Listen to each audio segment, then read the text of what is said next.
Sanità, ambiente, autonomia. Sono i punti cardine della campagna elettorale dell'ex sindaco e medico di Santa Lucia di Piave, Riccardo Szumski, candidato alla presidenza della Regione Veneto con la lista Resistere Veneto.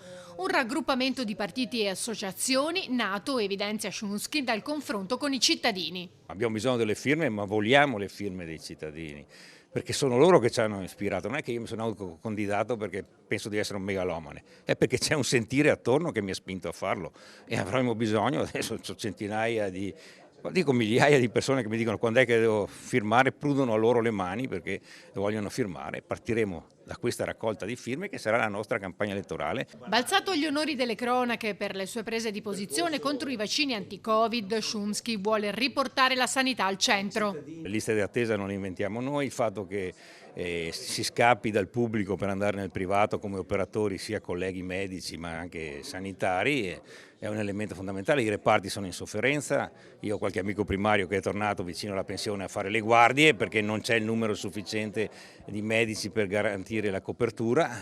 Su questo dobbiamo cambiare, ci vogliono risorse aggiuntive e allora se si trovano risorse per fare grandi opere noi siamo dell'idea che bisogna prima di tutto trovare risorse per dare risposte ai cittadini. Voi sareste in grado di cambiarla, la sanità?